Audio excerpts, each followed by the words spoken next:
Hi folks, you're with Tacitus today at your Pushback channel, and thank you for joining this audio live stream. In this essay, I'd like to talk about an issue that's going, again, it's globalist coordinated. It's going all across the Western world where black businesses or minority businesses, but particularly black and female black businesses are given, absolute numero uno priority when it comes to handing out government subsidies and funding and general handouts to new businesses. Now, this is not done on the basis of what's the most likely successful business to be. So if you've got 100, for example, you've got 100 businesses to look at, and you say, well, only 10 of these look like they've got a decent business plan or look like they've got any chance of success. So let's put taxpayer money into the businesses that are most likely to succeed, other things being equal. That's not housing. In fact, it's the reverse. They're looking at these businesses. Okay, which ones are run by black lesbians? Let's subsidise those. But the business plan is crap. Well, they haven't got a clue. These people have never worked at a job in their lives. They've got no idea what they're doing. Who gives a shit? We're looking at we're looking at equity here, not commercial success. Now, to be fair, they do provide a lot of support services to these businesses. So if the black lesbian doesn't know how to do a business plan or plan a business, they'll allocate people, not very good quality people, but and they'll allocate people to help her out do that. And then if she needs, well, how do I do the marketing? They'll allocate people this. So there's a lot of government resources thrown at resources that the straight white male business wouldn't need. But anyway, again, the quality of these support resources are not high. They have a general attitude that if they stop the people from doing particularly self-destructive things, that only the good things will stay on the table, and therefore the business will be a success. Now this is an odd attitude, but you see it sort of around quite a bit. There could be poison in the food, so what we should do is stop the person eating all food, no food at all for the person, and then that means that the poison that would have been in the food won't get into so it won't eat the poison. Therefore, we've done a good thing. Only the good things stay. But wait. The person's going to die of starvation. But that doesn't matter because we stopped the poison from being in the food. Therefore, it doesn't matter if they starve because that's a collateral damage thing. And, so that mentality. Now, we were doing a trade show, and we had this group of black people come to us and say, look, we're doing such and such. We've got a government grant to do it. We haven't got a clue what we're doing. We don't even know where to start. We don't even know where to begin. Can you help us? So now I sort of know a bit about how the system works. So I've got no problem with helping. Now, the lady who's headed, it had to be a black female to head it up, otherwise they wouldn't have got this amount of money. Now, she, at her own admission, hasn't got a clue, but she seems genuine in trying to do the right thing. She's genuine in, I want this to be successful, because if it's successful, then it means employment for my tribe and my people and, that sort of thing, and other black people. And so I want it to be successful. I know I can't do it on my own. I know I can't do it with just black people help. I have to go to white people who know what they're doing, who will agree to help me. Now, we had no problem with helping, by the way. Again, I've traveled all over the world, done business everywhere. So I don't care. Anyone's money is as good as anyone else's. And if we could help her and her her colleagues get a successful business moving, then that'll be assuming we get paid for it, of course. Then we'd be more than happy with that outcome. And I did appreciate her sincerity and genuineness. So she was trying and wanting to be successful, and was honest enough to admit, had a bit of a chip on the shoulder, but not to the extent where she didn't admit she didn't know what she was doing.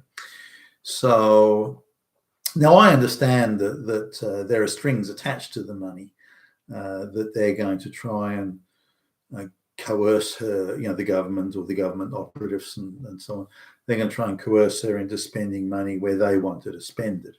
So now it's not for her to choose, as in theory it should be. It's not for her to choose people she's happy and confident with or comfortable with, and so on, to help her make that business successful. Instead, they let her run, they let her go and put all her, and get ready to go, and then she has to go back for them for sign off. Now they know what she's doing, but they wait until she comes to sign. Okay, I want to do business with those guys down the road, and I've spoken to Billy Bob about it. Billy Bob Smith, he's the main dude there, and we've got that organised. We're agreed, and so on. So I need you to release, X dollars to pay Billy Bob. Oh yeah, look. Well, just on that, what was that service you said? Yeah, okay. Well, we've actually got a special department. We've got an approved consultant, or we've got an approved group of people, or an approved company, or whatever. There's a place. If you want that particular service, we've got people organised for that. So we'll only give you the money if you spend it with who we say you can spend it with. But what if I'm not happy with their service? What if I don't like what they're? We're giving you the money. You spend it where the fuck we say. Well, why did you let me sort of spend so much time doing it? So now I already saw that, and I could see where that was going. Sort of, I didn't want to dissuade her from, going down the path, but I did ask her some questions. Have you got this signed off? And when you say signed off, what do you mean? Well, someone approved. Well, when you say approved, so she's that unsophisticated. She just doesn't understand what these things mean. So there's only a certain amount you can explain to people who don't even understand, word one of what you're talking about. So I could pretty much see where this was going. That they'd wait till she was ready to move. Then only then would they intercept it and say, no, you have to spend the money here. And she didn't understand that the money had strings attached like this. So when she came back, she was quite sort of, whoa, I didn't realize this. And it was a real object lesson for her to understand that, well, they're giving you money only because you're black and you're female. They're not giving you money because, so that money that they're giving you, you'll only be allowed to spend it in the places they say you can. And I didn't explain it this literally, by the way. I'm paraphrasing now. Effectively, you have to spend it with their buddies.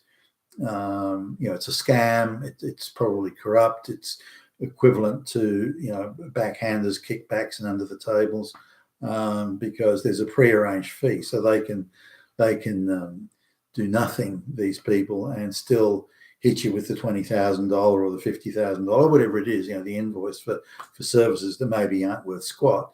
But they can hit you with that invoice. You're obliged to pass it on to your paymasters, and they'll pay it because that's their approved little flunky boy or bunch of stooges. So now she didn't know that, and when she realised, well, that means I can't make any decisions, or I can't really do anything. I can only do what they'll let me do and tell me to do, and will allow me to do. So, well, yeah, that's kind of how it is, and then you try and explain, well, the only reason you get this is because you're black. Well, you're not. It's because you're a great businessman or business person, or you've got a great business idea. I didn't think the idea was that good, incidentally, but you're there. You are a political pawn in their game. You're nothing more than that, and that's why they're throwing money at you. But all that money they're giving you will go back into the pockets of their approved buddies and friends and relatives and fucking mistresses and so on. Like, if you want to hire someone, you have to go to a specialist recruiting group. You can only go there. You can't hire someone yourself. You can only do it through them. And the budget is there to pay that recruiting group. That recruiting group, the owner of it, happens to be the mistress of the senior public servant who's in charge of allocating the funds to the black businesses and so on. You have that type of thing. So that's what's going on. And you could see the look on her face as these realizations dawned on her of what was going on. That she really is. She's still just a black nobody who's being used as a political social pawn by these globalist flunkies that are playing this absurd race grifting game. So I again, I figured that it would this is how it would unfold and this is how it would go. And I felt bad for her because while she's no genius and she doesn't know anything about business and she's never had a job in her life, that she was very genuine and sincere in wanting it to be successful. And some of that aspirational view was quite pie in the sky, would never have come to pass anyway. But that genuineness has gone, and now she sees it as just another bullshit trick by the white men who were telling her all sorts of nonsense about we'll give you the money, we'll let you do this, we'll get you going, when in fact none of it was in reality true.